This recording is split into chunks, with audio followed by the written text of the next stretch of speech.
Dona Maria, a senhora tem certeza que quer vender os 5 apartamentos? O telefone quase caiu da minha mão. Sou Maria Eunice, viúva de 68 anos. Eu não estava vendendo nada, mas meu filho esqueceu quem eu realmente sou. Minha vida sempre foi de muito trabalho. Eu e meu falecido marido, o Arnaldo, levantamos tudo que temos tijolo por tijolo. Ele era o mestre de obras, o sonhador. Eu era os pés no chão, a mulher dos números. Juntos, fundamos a AEM Empreendimentos décadas atrás. Arnaldo, o A, e Maria, o M. Esses 5 apartamentos não caíram do céu. Foram 30 anos acordando de madrugada, controlando o caixa, negociando com o fornecedor e comendo marmita fria em cima de saco de cimento. Hoje, eu vivo da renda desses apartamentos. Moro em um, o da cobertura, e alugo os outros 4. É o que paga minhas contas, meus remédios e os presentes que meu filho, o Ricardo, vive me pedindo. O Ricardo é meu único filho. Desde que o Arnaldo se foi, parece que o senso dele se foi junto. Casou com a Janine, uma mulher que tem os olhos mais rápidos que o juízo, e vivem os dois num eterno aperto. Mãe, o aluguel subiu. Mãe, o carro bateu. Mãe, a escola das crianças. E eu, mãe, sempre ajudei. Dava R$100 aqui, R$200 ali. É para ajudar os netos, eu pensava. O Arnaldo, antes de partir, me avisou. Maria, cuidado. O Ricardo tem o coração bom, mas a cabeça fraca. E aquela mulher dele, aquela lá, não dorme de touca. Eu deveria ter ouvido. 3 meses atrás, o Ricardo apareceu aqui em casa. Era uma terça-feira, eu estava coando o café da tarde, o cheiro enchendo a cozinha. Ele não veio só. A Janine estava junto, com um sorriso que não chegava nos olhos. Bença, mãe, a gente tá com uma pressa danada, disse o Ricardo, já entrando e puxando uma cadeira. Que pressa, menino? Senta, toma um café, eu disse, pegando outra xícara. Não dá, mãe, é coisa rápida do banco, ele falou, tirando uma pasta grossa da mochila. A Janine ficou em pé, cutucando o celular, mas de olho em tudo. O gerente mandou, disse que é uma atualização de cadastro. Se a senhora não assinar, bloqueia a conta da aposentadoria. Meu coração apertou. Bloquear a conta? Mas que atualização é essa que precisa de tanto papel? Perguntei desconfiada. Ah, mãe, é burocracia do governo. A senhora sabe como é. A Janine tá com hora marcada no médico. A gente só passou aqui para a senhora assinar. É só aqui, ó. Ele abriu a pasta e folheou rápido, parando numa página lá no meio. Ele apontava com a caneta para uma linha pontilhada. É só assinar aqui. Assina umas 3 vias, mãe, que é para garantir. Eu olhei para o papel. Tinha muita letra miúda, coisa que meus olhos de 68 anos já não dão conta de ler sem meus óculos, e eu nem sabia onde eles estavam. Ricardo, eu não tô... comecei a dizer. Anda, sogrinha, pelo amor de Deus! A Janine cortou, com aquela voz dela de mel e veneno. É só uma assinatura. A senhora confia no seu filho ou não confia? A gente tá atrasado, é sério. Depois, a senhora fica sem o dinheiro, vai dizer que a culpa é nossa. Aquelas palavras me atingiram. Confia no seu filho? É claro que eu confiava. Era o meu menino, o sangue do meu sangue. Me dá essa caneta, eu disse, firme. Peguei a caneta e assinei onde ele mandou. 1, 2, 3 vezes. Assinei confiando. Pronto, Deus te abençoe, mãe. Depois a gente volta com calma, ele disse, fechando a pasta num segundo. Deu um beijo estalado na minha testa e saiu porta afora, puxando a Janine. Eu fiquei parada na cozinha. O café esfriou na xícara. Senti um gosto amargo na boca, mas balancei a cabeça. Coisa da minha cabeça, pensei. Ele é meu filho. Isso foi há 3 meses. Hoje, o telefone tocou. Dona Maria Eunice? Aqui é o Osvaldo, do banco. A senhora me desculpe a intromissão, mas eu estou com uma documentação na minha mesa. A senhora tem certeza que quer vender os 5 apartamentos? As agulhas do meu tricô caíram no chão. O som do metal batendo no piso de madeira foi a única coisa que eu ouvi. Vender? Que venda, Osvaldo? Eu não estou vendendo nada. Deve ser engano. Houve um silêncio na linha. Ouvi o Osvaldo suspirar. Dona Maria, eu estou com os contratos aqui. A transferência de propriedade. A assinatura da senhora está em todos eles. O seu filho, o Ricardo, deu entrada nos papéis ontem. Ele disse que a senhora ia se mudar para uma casa de repouso e que tinha passado os imóveis para o nome dele como adiantamento de herança. Casa de repouso. Adiantamento de herança. O chão sumiu debaixo dos meus pés. A traição veio como um soco no estômago, tirando todo o meu ar. O meu filho, o meu Ricardo. Ele não me pediu para assinar uns papéis do banco. Ele me fez assinar a minha própria sentença. Ele estava roubando o trabalho da minha vida inteira e me descartando como um traste velho. A raiva que subiu foi tão quente que secou as lágrimas antes que elas pudessem cair. Cria cobra para te picar. Era o que minha avó dizia. E eu tinha sido picada pela mais venenosa. Osvaldo, eu disse, e minha voz saiu fria como gelo, uma voz que nem eu mesma reconheci. O senhor me conhece há quantos anos? Desde que o senhor era caixa e eu e o Arnaldo abrimos a conta da construtora. Há mais de 20, Dona Maria. Pois então o senhor vai acreditar em mim. Não aprove nada. Segure essa papelada. Diga que o sistema caiu, que faltou reconhecer firma, que o cachorro comeu o documento. Eu preciso de 48 horas. Dona Maria, a assinatura é da senhora. Eu não posso. Eu fui enganada, Osvaldo. Pelo meu próprio filho. O senhor quer ser cúmplice de um roubo? De uma falsificação? Porque foi isso que ele fez. Outro silêncio. Entendido, Dona Maria. O sistema caiu agora mesmo, mas seja rápida. Eu desliguei o telefone. Meu corpo tremia, mas minha mente estava clara como água. Casa de repouso. Eu repetia. Eles me achavam uma velha inútil. Uma caduca que podiam enganar com um sorriso e uma caneta. Eu olhei para o retrato do meu Arnaldo na estante. Eles te subestimaram, meu velho. Mas eles se esqueceram de mim. Fui até o nosso antigo escritório, o cômodo da casa que o Ricardo e a Janine sempre diziam que era espaço perdido, que eu devia transformar em quarto de visitas. Abri a gaveta debaixo do escrivaninho de mogno, uma gaveta que emperra e que o Ricardo nunca teve paciência para abrir. Lá no fundo, debaixo de pilhas de notas fiscais amareladas, estava a caixa de metal. Eu usava a chave no meu colar. Dentro não estavam as escrituras dos apartamentos. Essas, o Ricardo deve ter conseguido uma segunda via ou falsificado. O que estava ali era algo muito mais poderoso. Era o contrato social original da ANM Empreendimentos, a empresa que eu e Arnaldo fundamos. E grampeado nele, um documento que fizemos há 25 anos. Uma cláusula de usufruto vitalício para mim, Maria Eunice, sobre todos os bens construídos e registrados em nome da empresa. O Ricardo, na sua ganância, cometeu um erro de principiante. Ele achou que os apartamentos eram herança da mamãe. Ele não sabia, ou esqueceu, que os imóveis nunca foram transferidos para o meu nome de pessoa física. Eles ainda pertenciam à ANM. E na ANM, eu não era só a viúva. Eu era a sócia fundadora. Eu era o M. Meu filho achou que tinha assinado a minha internação. Ele só não sabia que, naqueles papéis do banco, ele tinha acabado de assinar a própria ruína. Peguei minha bolsa e os documentos da caixa de metal. Eu não ia chorar. Eu ia lutar. O Ricardo ia descobrir que mexer com a mãe dele era a mesma coisa que mexer num vespeiro com vara curta. Quando o Osvaldo desligou, o silêncio do meu apartamento foi ensurdecedor.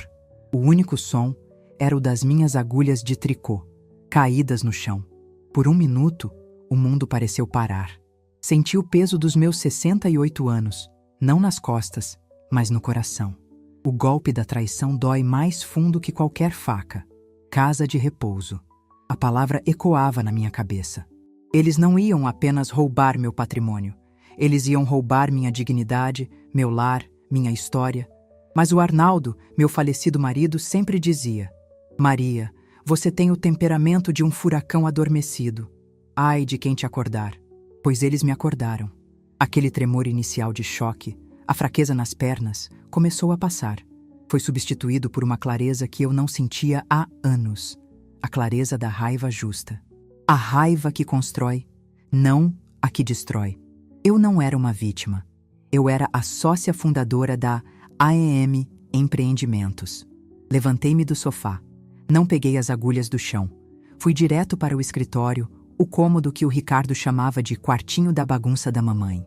Ele e a Janine viviam dizendo que eu devia me livrar daqueles móveis velhos. Mal sabiam eles que aqueles móveis guardavam o alicerce de tudo que eles tentavam roubar. A caixa de metal que eu peguei da gaveta emperrada estava fria ao toque. Sentei-me na cadeira de mogno do Arnaldo, uma cadeira que ainda tinha o formato dele, e botei a caixa sobre a mesa. O cheiro de papel antigo e óleo de máquina subiu. Abri com a chave do meu colar. Lá estava. O contrato social original. As folhas amareladas, a tinta da máquina de escrever ainda forte. E grampeado nele, o documento que eu e o Arnaldo fizemos com o doutor Guedes, o nosso primeiro advogado, há mais de 25 anos. Termo aditivo de usufruto vitalício e gestão plena. O Ricardo, na sua pressa de filhote de gavião, cometeu um erro fatal. Ele e a Janine devem ter ido ao cartório de imóveis. Devem ter visto os 5 apartamentos registrados lá, bonitinhos. Devem ter pensado, é só a mamãe passar para o nosso nome. Que tolos! O que eles não sabiam, o que eles nunca se deram ao trabalho de perguntar, é que os apartamentos não eram da mamãe. Os apartamentos eram ativos da A&M Empreendimentos. E a A&M era um bicho muito diferente. Eu li as cláusulas e a minha memória, que a Janine adorava dizer que estava falhando, trouxe tudo de volta. Lembrei do dia em que assinamos isso. O Arnaldo estava preocupado. O compadre dele tinha falecido e os filhos estavam depenando a viúva, brigando pelos bens antes mesmo da missa de 7º dia. Naquela noite, o Arnaldo me disse: Maria, não vou deixar isso acontecer com você. O que é seu, e o que é nosso, é seu também. Você que segurou o caixa, você que negociou as dívidas. A empresa é mais sua do que minha. Eu ri na época. Deixa de bobagem, homem. Nós somos um só. Mesmo assim, ele insistiu. Vamos fazer direito. Fizemos. A cláusula era clara como água. Em caso de falecimento de um dos sócios, o Arnaldo, o A, a sócia remanescente, eu, a Maria, o M, assumiria a gestão plena e teria o usufruto vitalício de todos os bens, lucros e ativos da empresa. Os herdeiros, no caso o Ricardo, só teriam direito à sua parte da empresa após o meu falecimento. E mesmo assim, só da casca da empresa, porque o patrimônio estaria blindado pelo meu usufruto. O Ricardo não podia vender o que não era dele. Mais importante, ele não podia vender o que eu não queria que fosse vendido. Os papéis que eu assinei. Meu Deus, os papéis! A Janine foi esperta. Bloquear a conta da aposentadoria. Ela usou o medo. O Ricardo foi o ator. Confia no seu filho? Ele usou a culpa. Eles devem ter misturado uma procuração de plenos poderes no meio daqueles papéis do banco. Uma procuração que eles achavam dava ao Ricardo o direito de agir em meu nome. Eles achavam que estavam lidando com a Dona Maria, a velhinha do tricô. A mãezinha que assina sem ler porque os olhos estão cansados. Eles se esqueceram da Dona Eunice, a negociadora que peitava fornecedor de aço e não deixava 1 centavo de juros errado passar no banco. Eles se esqueceram da mulher que passou noites em claro, conferindo folha de pagamento com uma calculadora de fita. Eles confundiram a minha paciência com demência. Confundiram meu silêncio com consentimento. Eu olhei para o telefone. A primeira reação seria ligar para o Ricardo. Gritar, chorar, perguntar por quê? Mas essa seria a reação da mãezinha. A reação da Dona Eunice era estratégica. Eu precisava de um advogado. Não qualquer advogado. Precisava de alguém que entendesse de lei corporativa, não de briga de família. E precisava de alguém que me devesse lealdade, não ao meu filho. Peguei minha agenda antiga, aquela de capa de couro que não uso mais. Os números de hoje estão todos no celular, mas os números que importam estão aqui. Achei. Afonso. Dr. Afonso Bastos. O filho da minha falecida comadre, a Zilda. Um menino que eu vi crescer. Um menino que, certa vez, quando o pai dele faliu, eu e o Arnaldo ajudamos a pagar a faculdade de Direito. Discretamente. É um investimento no futuro, Zilda, eu disse para ela. Um dia, quem sabe, a gente precisa. A Zilda se foi, mas o Afonso se tornou um tubarão. Um dos maiores advogados empresariais da cidade. Ele nunca se esqueceu. Todo Dia das Mães ele me manda orquídeas. Eu disquei o número do escritório dele. A secretária atendeu com aquela voz profissional. Bastos Advocacia, boa tarde. Por favor, eu gostaria de falar com o Dr. Afonso. Diga que é Maria Eunice, a mãe do Ricardo. Houve uma pausa. Eu sabia que ele estava ocupado. Um homem como o Afonso não atende sem hora marcada. Só um momento, Dona Maria. Menos de 30 segundos depois, a voz grave dele soou na linha. Dona Maria, que honra! Aconteceu alguma coisa? O Ricardo está bem? Os netos? A voz dele era quente, mas eu mantive a minha fria. Aquele gelo de quem tem negócios a tratar. Afonso, boa tarde. Desculpe ligar assim. Eu preciso de você. Não como o filho da Zilda, mas como o Dr. Afonso Bastos. Ele percebeu a mudança no meu tom. Pois não, Dona Maria. Sou todo ouvidos. É assunto de família? Eu respirei fundo e olhei para o contrato social na minha mesa. Não, meu querido. Deixou de ser assunto de família há exatamente 45 minutos. Agora é assunto empresarial. É sobre a I&M Empreendimentos. Houve um silêncio do outro lado. O Afonso era rápido. Estou entendendo. Onde a senhora está? Mando um carro buscá-la? Não, eu estou ótima. O que eu preciso é de uma reunião, amanhã às 10 da manhã, e não aqui em casa, e não no seu escritório. Onde então? No banco, na agência do Osvaldo. Quero o senhor e ele na mesma sala, e Afonso... Sim? Traga todo o seu conhecimento sobre fraude documental e estelionato. Acho que vamos precisar. Desliguei o telefone. Eu ainda era a Maria. A mulher que estava com o coração partido em 1000 pedaços pela traição do único filho. Mas por fora, eu era a Dona Eunice. E a Dona Eunice tinha um plano. Ricardo e Janine estavam provavelmente comemorando, escolhendo a cor do carro novo, planejando a viagem para a praia, gastando o dinheiro dos meus apartamentos. Eles estavam celebrando a venda de 5 imóveis. Que ingênuos! Eles não estavam vendendo meus apartamentos. Eles tinham acabado de me dar, de bandeja, a prova que eu precisava para tirar o Ricardo da administração da I&M. Porque o documento que eu assinei, confiando, não era uma venda. Era uma confissão. Meu filho esqueceu que eu ensinei ele a ler. Mas ele se esqueceu, principalmente, que o Arnaldo me ensinou a ler contratos. Eles achavam que o jogo tinha acabado no 3º mês. Mal sabem eles que eu estou prestes a começar o 1º movimento. Aquela noite foi a mais longa da minha vida. Depois de falar com o Afonso, eu não chorei. Eu não rezei. Eu me sentei na minha poltrona, a de frente para a janela, e vi a cidade se acender. A raiva tinha dado lugar a um frio que vinha de dentro, do lugar onde o amor pelo meu filho costumava me aquecer. Casa de repouso. Eu repetia essas palavras em voz baixa. Eles não me achavam apenas velha. Eles me achavam descartável. O telefone ficou mudo. Eu sabia que o Osvaldo, no banco, estava segurando a fortaleza. O Ricardo e a Janine deviam estar confusos, achando que era só um problema de sistema. Eles iriam dormir achando que estavam ricos. Que durmam. Seria a última noite de sono tranquilo deles por um bom tempo. Eu levantei e fui até a cozinha. Fiz um chá de camomila, como faço todas as noites. O ritual me acalmou. O cheiro da erva, a água quente na caneca que o Arnaldo me deu. Eu não ia deixar 2 ratos gananciosos tirarem meus rituais. Peguei minhas agulhas de tricô no chão, onde tinham caído horas antes. Sentei-me e comecei a tricotar, ponto por ponto. O som ritmado do metal batendo era a única coisa no apartamento silencioso. Eu não estava fazendo um cachecol.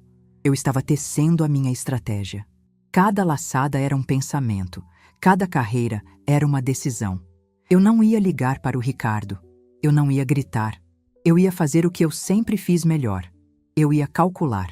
Quando o dia amanheceu, eu tinha dormido talvez 1 hora, mas estava mais desperta do que nunca. Tomei meu banho, passei meu perfume de alfazema, o cheiro que o Ricardo dizia ser cheiro de vó, e abri meu guarda-roupa. Não peguei o vestido de florzinha, nem o de ficar em casa. Peguei o meu tailleur bege, um conjunto de linho que eu usava nas reuniões importantes da construtora. Coloquei meus sapatos baixos mais firmes.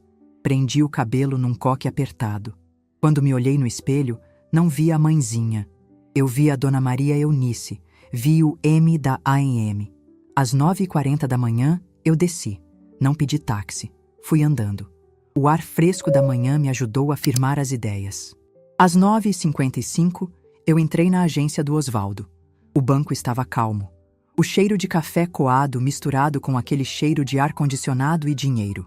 O Osvaldo me viu e veio correndo, pálido. Dona Maria, bom dia. Por aqui, por favor. O doutor Afonso já chegou. Ele me levou para a sala de reuniões de vidro, no fundo da agência. O Osvaldo estava suando. Dona Maria, o seu filho já ligou 7 vezes hoje. Disse que estava vindo aqui. Ele não vai passar da porta, vai, Osvaldo? Eu disse. Calma. Não, senhora. A segurança está avisada. Problema de sistema. Quando entrei na sala, o Afonso se levantou. Alto, terno impecável, ele parecia um ator de cinema. Mas os olhos eram os olhos do filho da Zilda. Ele veio até mim, beijou minha mão. Dona Eunice, é um prazer revê-la, apesar das circunstâncias. A senhora está ótima. Bom dia, Afonso.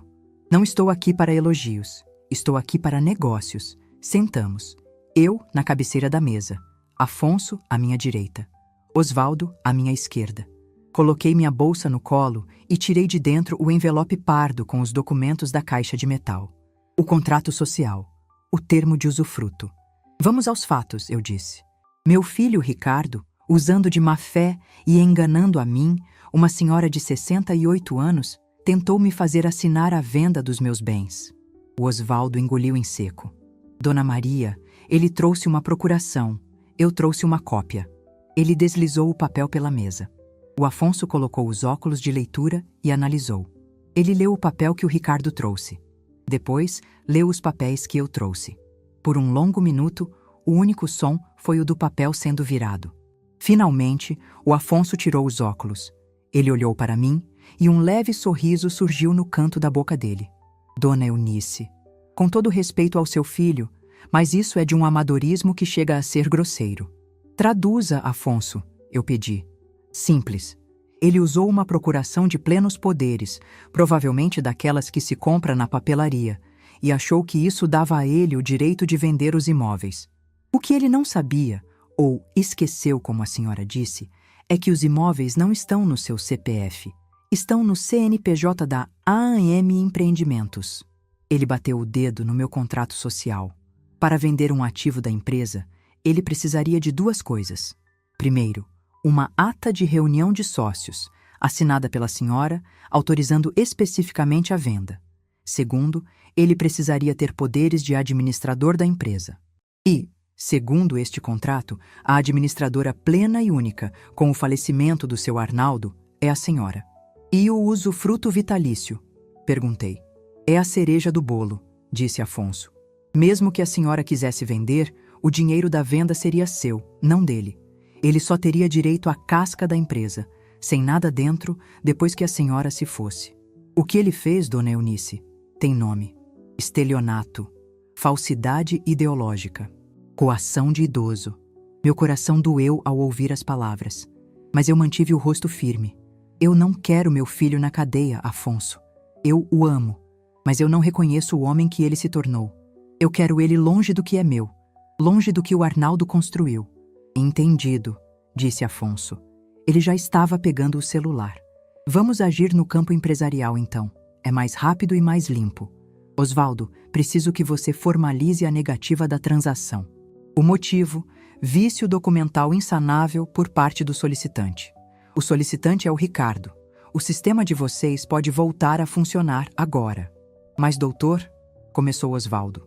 Quando o Ricardo vier aqui, continuou Afonso, o senhor vai entregar a ele este papel, a negativa formal, e vai dizer que, por ordens do jurídico do banco, o senhor está proibido de discutir o assunto. E que qualquer comunicação deve ser feita ao advogado da proprietária. Afonso olhou para mim. E a proprietária, dona Eunice, vai assinar alguns papéis para mim agora. Os papéis certos. Enquanto o Osvaldo foi, tremendo, buscar a negativa, o Afonso abriu seu notebook ali mesmo. A impressora da sala zumbiu. Primeiro, disse ele, me entregando uma folha. Uma revogação. Estamos revogando qualquer procuração que a senhora tenha assinado, consciente ou não, em nome do Ricardo. Vamos mandar isso para todos os cartórios e bancos com quem a AEM tem conta. Ele não pode mais nem tirar extrato em seu nome. Eu assinei. Minha mão firme. Maria Eunice. Segundo, ele me deu outra folha. Uma notificação extrajudicial da AEM Empreendimentos, endereçada ao Sr. Ricardo, informando que foi descoberta uma tentativa de alienação fraudulenta do patrimônio da empresa. Eu li. A linguagem era dura. Fica Vossa Senhoria proibido de entrar nos imóveis da empresa, de contactar os inquilinos ou de se apresentar como representante da AEM sob qualquer circunstância. Eu assinei. E terceiro, e esse é o mais importante. Afonso me olhou com seriedade. O Ricardo recebe algum tipo de mesada da empresa, dona Eunice? Eu baixei os olhos. Eu autorizava o contador a depositar para ele R$ 5.000 todo mês, para ajudar com os netos. Afonso suspirou. Como eu imaginei.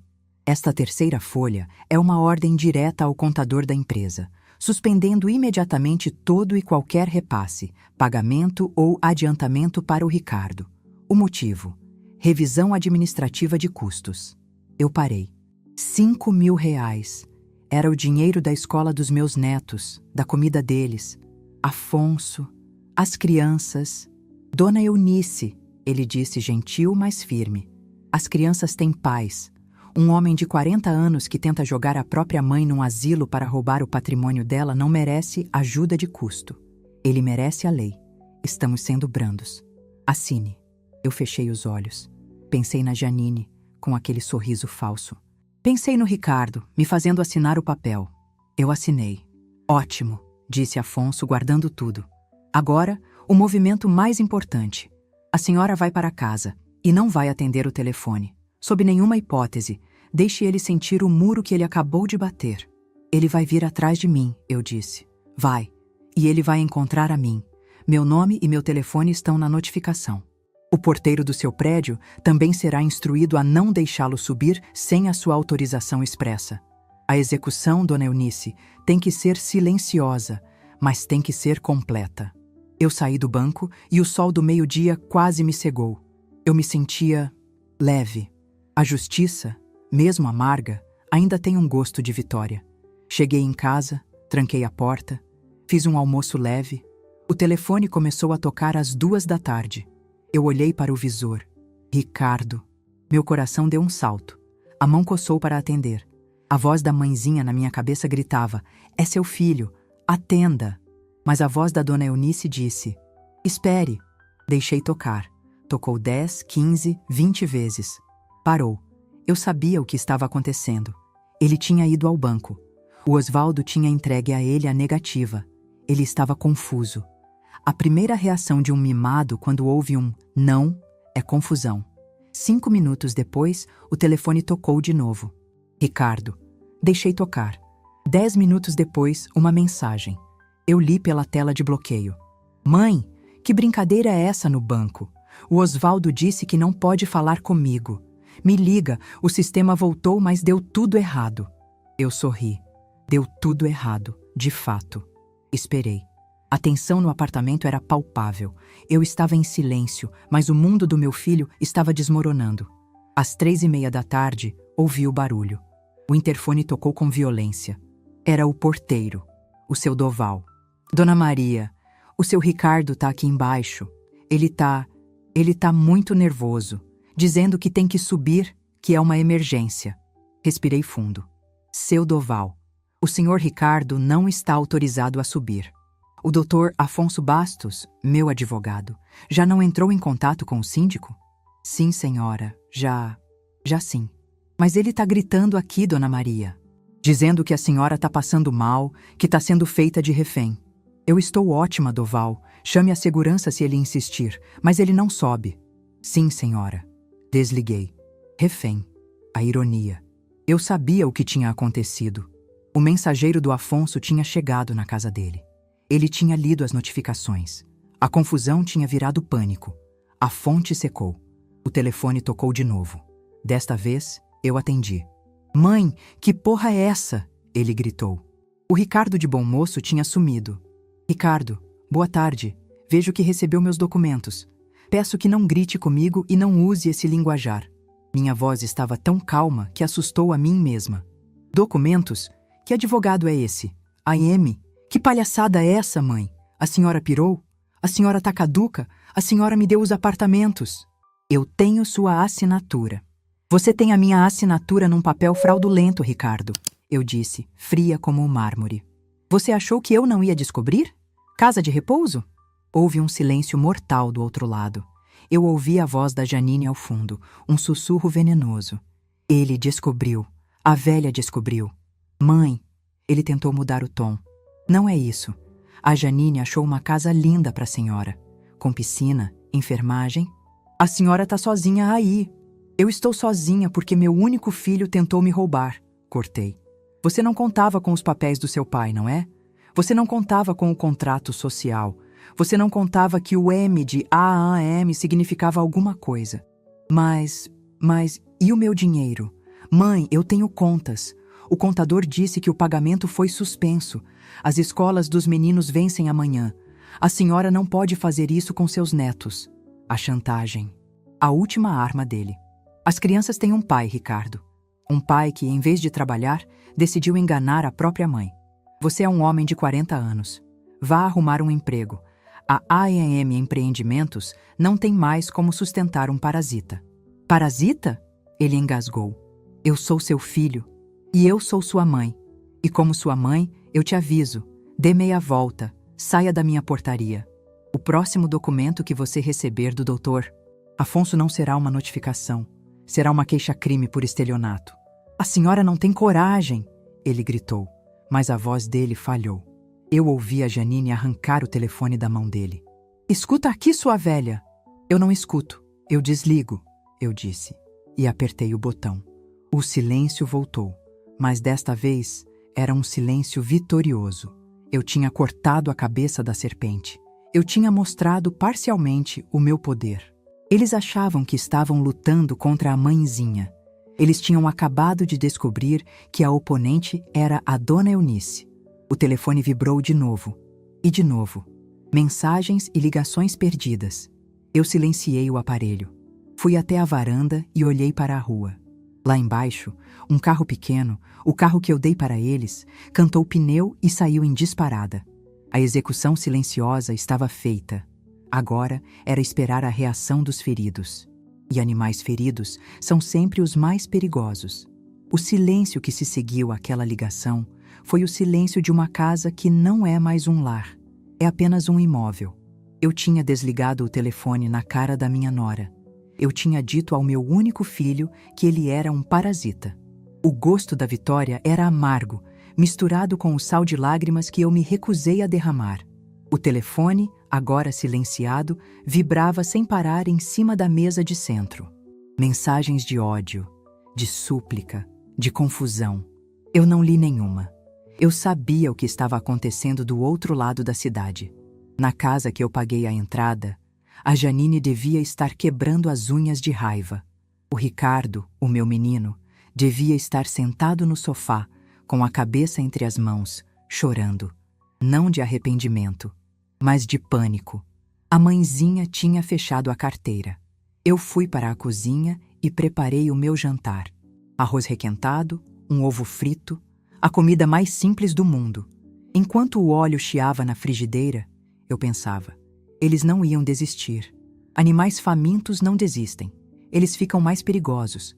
A Janine era uma loba. Ela ia roer o osso até o fim. Ela tinha perdido os 5.000 reais da mesada, mas ela ainda achava que os 5 apartamentos estavam em jogo. Eles iriam escalar. Dito e feito. No dia seguinte, a primeira consequência concreta bateu à porta deles. Eu soube porque, às 9 da manhã, o porteiro, seu Doval, me ligou. Dona Maria, eles estão aqui, os dois. E trouxeram as crianças. Meu coração parou. Os meus netos, o Breno, de 8 anos, e a Larinha, de 6. O meu ponto fraco. Eles estão fazendo, Doval? Perguntei, a voz falhando. Eles estão parados em frente ao portão de vidro, Dona Maria. A Janine está... Ela está chorando. E o Ricardo está com as crianças pela mão. Elas parecem confusas. A tática mais suja. A mais baixa. Usar os inocentes. A Janine sabia o que estava fazendo. Não deixe subir, Doval. Mantenha as ordens do Dr. Afonso. Mas, Dona Maria, mantenha as ordens. Desliguei e corri para a janela do meu quarto, a que dá para a rua. Fiquei atrás da cortina, só uma fresta. E eu os vi. A cena era patética. A Janine, com o celular na mão, filmando claro para se fazer de vítima, enxugava lágrimas que não existiam. O Ricardo estava de cabeça baixa, e os meus netos... Ah, os meus netos! A Larinha segurava seu coelhinho de pelúcia, olhando para cima, para a minha janela. Meu peito se rasgou. Eu queria descer correndo, abraçar meus bebês, dizer que a vovó amava eles, que nada daquilo era culpa deles. Mas o Afonso tinha me avisado na noite anterior. Dona Eunice, eles vão usar as crianças. É o Manual do Chantagista, capítulo 1. Se a senhora ceder, a senhora perdeu. A senhora tem que mostrar que o escudo que a senhora levantou é impenetrável. Eu fiquei ali, de pedra. Então, o Ricardo gritou: Mãe, pelo amor de Deus, deixa a gente subir, deixa eu te explicar. Os meninos estão com saudade. A Larinha tá chorando. A Larinha não estava chorando. Ela estava olhando confusa para o pai.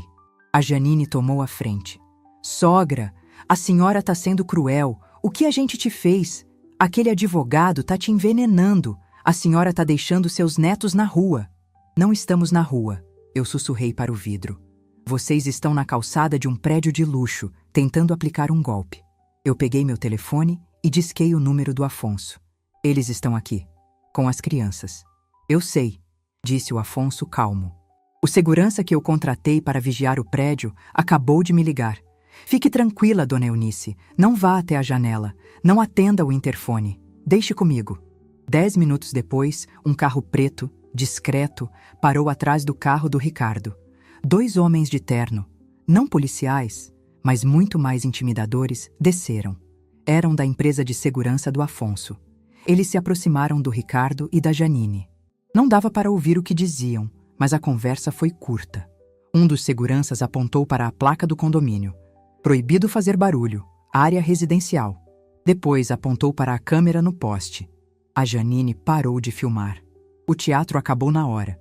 Ela puxou o Ricardo pelo braço, agarrou as crianças e as enfiou no carro. Em menos de 1 minuto, eles tinham sumido. A primeira tentativa frustrada. Eu me sentei no sofá e pela primeira vez chorei.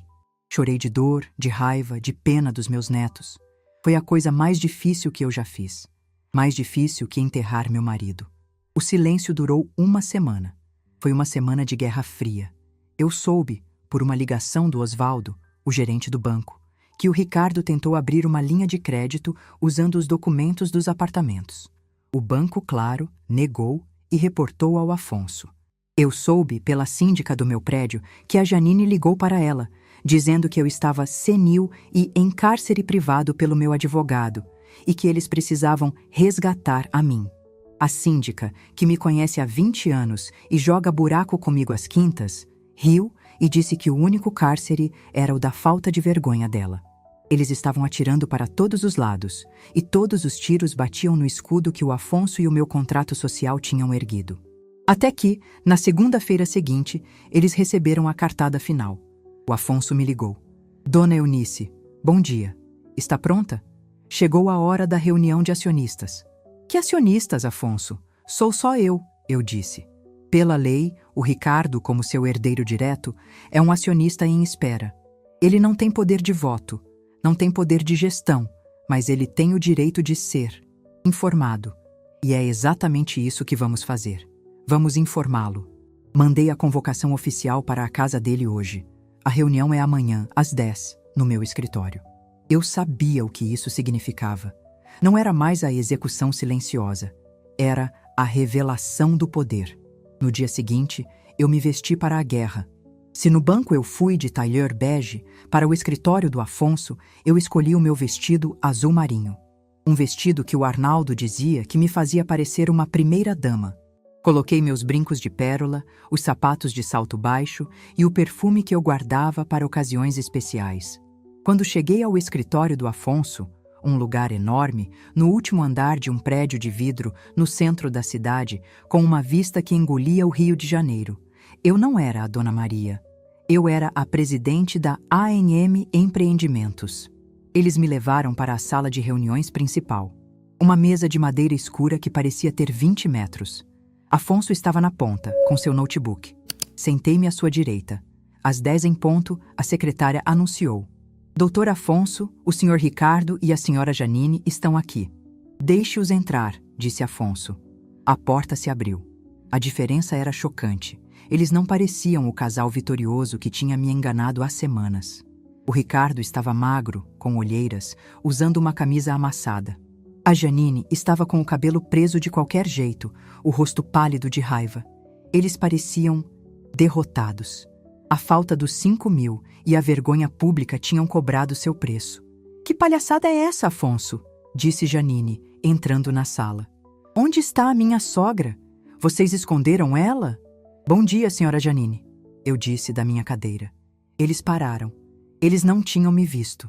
Meus óculos escuros, meu vestido, minha postura. Eu era outra mulher. O Ricardo engoliu em seco. Mãe, eu não sou sua mãe nesta sala, Ricardo, eu disse, e minha voz saiu firme, ecoando na madeira. Eu sou a Dona Eunice, sua sócia majoritária. Sente-se, os dois. A Janine ia retrucar, mas o Afonso levantou a mão. Por favor, Sra. Janine. A senhora nem deveria estar aqui. Esta é uma reunião da AEM. A senhora não é sócia. Mas, em nome da transparência, Dona Eunice permitiu sua presença como ouvinte. O que significa, a senhora ouve, não fala. Se falar, a segurança a retira. Entendido? A Janine bufou, mas sentou-se, longe de mim. Bom, começou Afonso ligando o projetor. Uma luz acendeu na parede branca. Estamos aqui para uma reunião extraordinária, convocada pela presidente, para discutir a tentativa de alienação fraudulenta de ativos da empresa, perpetrada pelo acionista minoritário em espera, Ricardo. O Ricardo murchou na cadeira. Mãe, eu não... Ele começou. Ricardo, disse Afonso, você tentou vender 5 apartamentos que não lhe pertencem. Isso é um fato, o que nos traz ao ponto principal. Vocês parecem confusos sobre o que é a AEM Empreendimentos. É uns apartamento velho que o pai deixou, gritou Janine. O Afonso olhou para ela. Segurança. Não, calma, fico quieta, ela disse, se encolhendo. Ótimo, disse Afonso. Ele apertou um botão. O primeiro slide apareceu. Era o logo da AEM. A AEM, fundada em 1982 por Arnaldo e Maria Eunice, não é uns apartamentos. É uma holding de gestão de patrimônio. Holding? Ricardo perguntou confuso. Sim, os 5 apartamentos do edifício Arnaldo são a fonte de renda principal. Vocês conhecem. O valor de mercado deles hoje é de 4 milhões de reais. O Ricardo e a Janine se olharam. Era o prêmio que eles queriam. Mas... continuou Afonso. O que o Ricardo, que nunca se interessou pela administração da mãe, não sabe, é o que o Arnaldo e a Dona Eunice fizeram com o lucro desses apartamentos nos últimos 30 anos. Ele mudou o slide. A AMM também possui 2 terrenos comerciais em Itaipava, estrategicamente comprados há 20 anos, ao lado de um futuro complexo logístico. Valor atual, 3 milhões de reais. O queixo do Ricardo caiu. A Janine parou de respirar. Próximo slide, disse Afonso. Um galpão industrial de 4.000 metros quadrados em Duque de Caxias, alugado para uma multinacional há 10 anos. Um contrato que a Dona Eunice aqui renegociou sozinha depois que o Arnaldo faleceu. Valor atual, 5 milhões de reais. A Janine estava branca. Ela começou a tremer. E, finalmente, disse Afonso, o que vocês achavam que era a poupança da vovó? A conta de investimento da empresa, onde a Dona Eunice, que vocês acham que é caduca, aplica o superávit da empresa. Com o falecimento do Arnaldo, ela nunca tocou nesse dinheiro. Ela o reinvestiu, todo. Ele mostrou o último slide. O número na tela parecia um telefone. Valor atualizado desta manhã, 7 milhões e 500 mil reais. Silêncio. Um silêncio de túmulo. Vocês, disse Afonso desligando o projetor, achavam que estavam roubando 4 milhões. O patrimônio total da empresa que a dona Eunice administra, sozinha, fazendo tricô, é de 19.500.000 reais. A Janine fez um som, um gemido. Ela não estava olhando para mim. Ela estava olhando para o Ricardo com um ódio que eu nunca vi em ninguém. O ódio de quem percebe que casou com o homem mais burro do mundo. O Ricardo, o meu filho, ele estava chorando. Mas não era de remorso, era de choque. Mãe, ele soluçou. Eu não sabia. Eu juro por Deus, eu não sabia. 19 milhões? Mãe, por que a senhora nunca me contou? Eu me levantei. Andei até a ponta da mesa onde ele estava. Eu olhei para ele, não com raiva, com pena. Por que você nunca perguntou, Ricardo? Você estava muito ocupado sendo um menino, pedindo sua mesada. Você nunca perguntou. Mãe, como estão os negócios? Mãe, precisa de ajuda com o imposto de renda da empresa? Mãe, como você fez o nosso patrimônio quadruplicar depois que o papai morreu? Eu me virei para a Janine. E você? Você achava que eu era uma velha esclerosada. Você estava tão ocupada olhando o meu extrato bancário que nunca olhou o meu balanço patrimonial.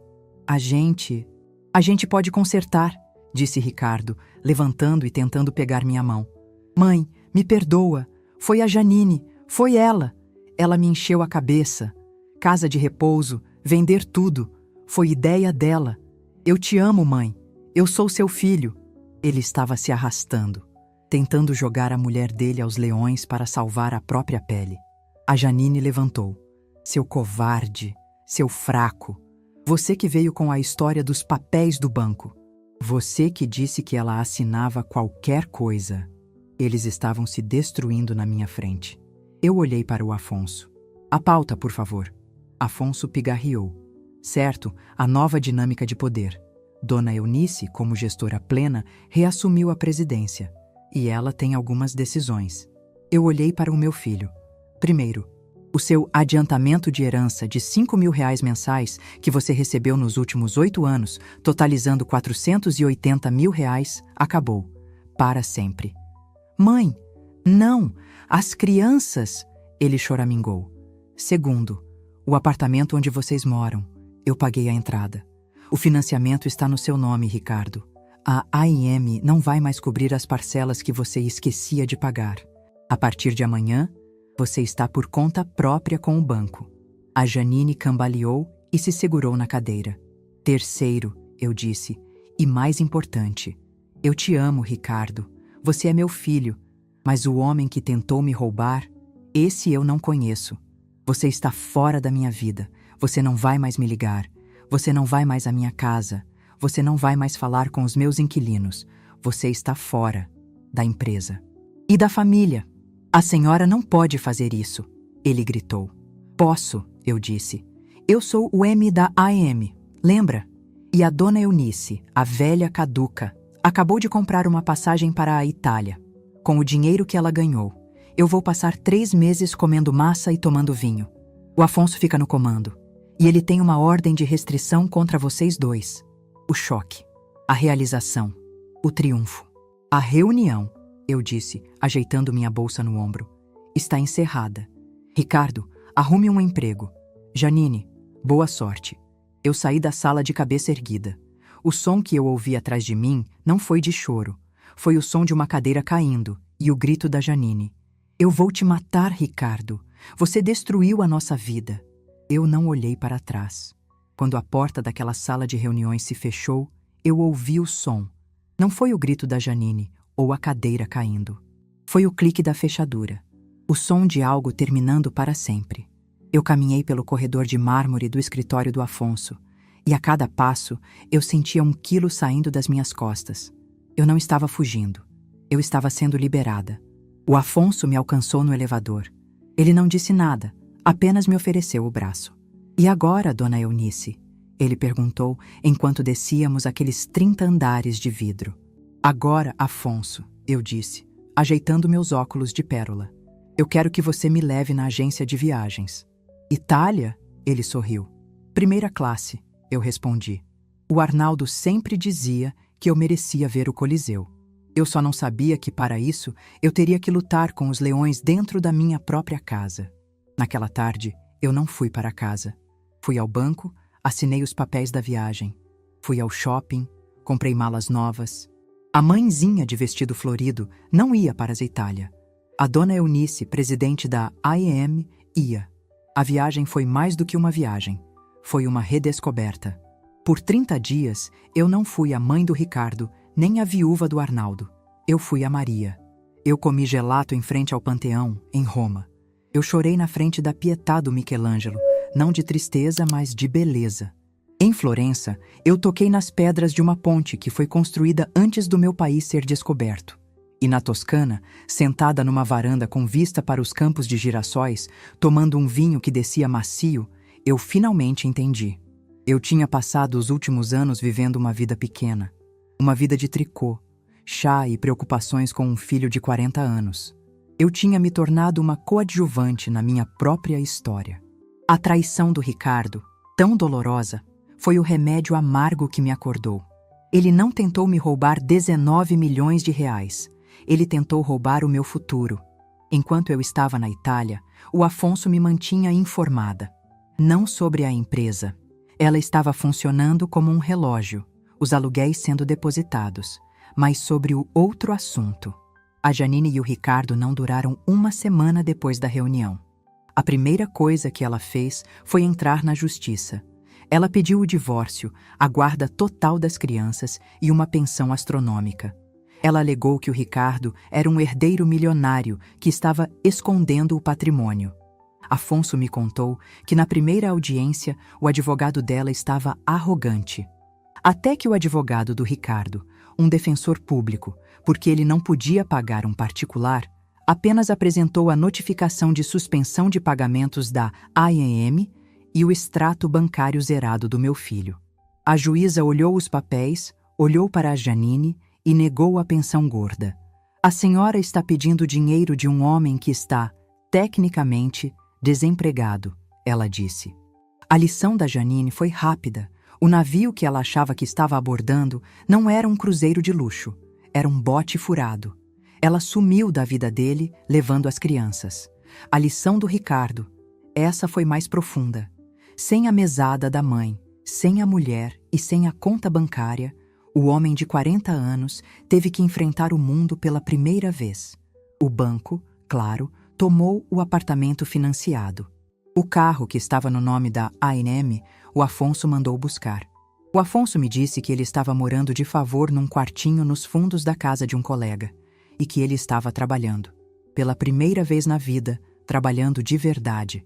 Fazendo corridas de aplicativo, 14 horas por dia, num carro alugado. Quando o Afonso me contou isso, eu estava em Veneza. Eu parei no meio da Praça de São Marcos. A mãezinha dentro de mim quis chorar. Meu menino, comendo marmita fria dentro de um carro alugado. Mas a dona Eunice tomou a frente. Ele está comendo a marmita que ele comprou, Afonso. Eu disse ao telefone. Não a que ele roubou de mim. É um começo. Eu voltei da Itália 2 meses depois. O porteiro, seu Doval, quase não me reconheceu. Eu estava bronzeada. Tinha cortado o cabelo curto, moderno. Eu estava usando um vestido de linho branco. Dona Maria. Mas a senhora rejuvenesceu 20 anos. A Itália lhe fez bem. Foi o ar, seu Doval. Eu ri. O ar da liberdade. Quando entrei no meu apartamento, o cheiro era o mesmo, mas eu era outra. Eu olhei para a poltrona do tricô e pela primeira vez eu não sentei. Eu fui direto para o escritório, o quartinho da bagunça.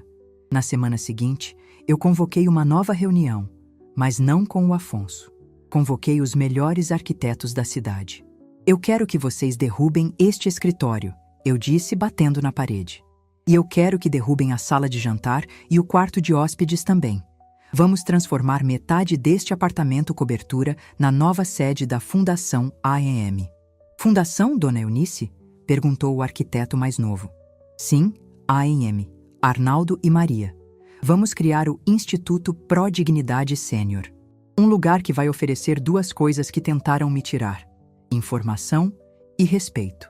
Nos 6 meses seguintes, a minha vida virou do avesso.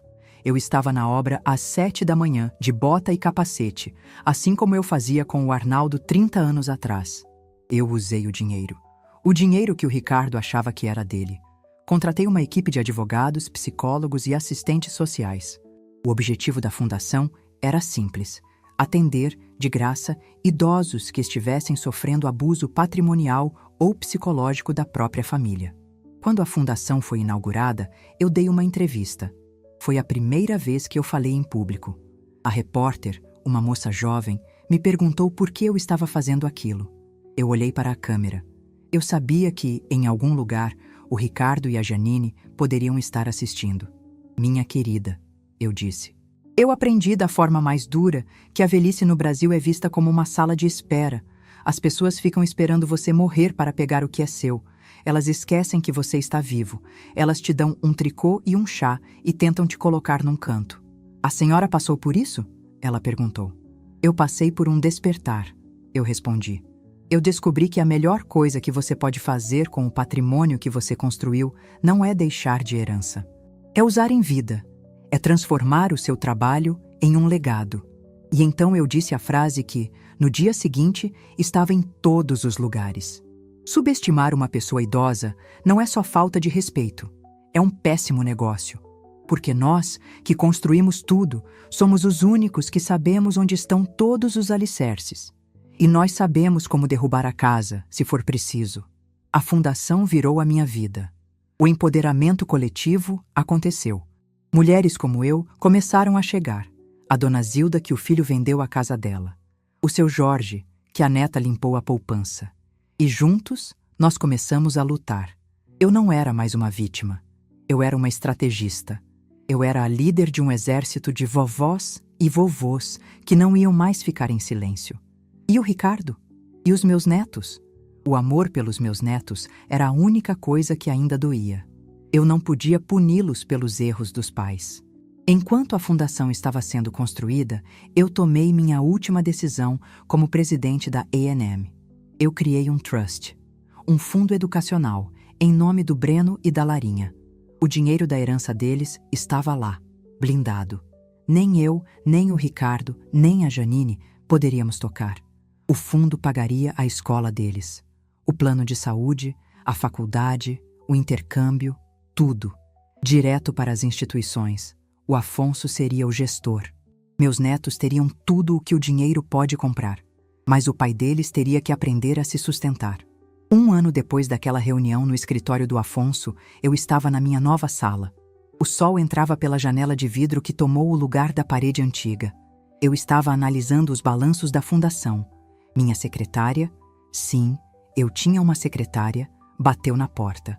Dona Eunice, tem um homem aqui fora. Ele disse que é o seu filho. Ele não tem hora marcada. Meu coração deu um pulo. Eu não o via há 1 ano. Deixe-o entrar. O homem que entrou não era o meu Ricardo. Era um estranho. Magro, abatido, o cabelo ralo, as roupas limpas, mas gastas. Ele não tinha a arrogância da Janine. Ele não tinha o sorriso fácil do meu menino. Ele tinha o olhar de quem foi quebrado. Ele ficou parado na porta. Não ousou entrar. Mãe? Ele disse, a voz rouca. Ricardo.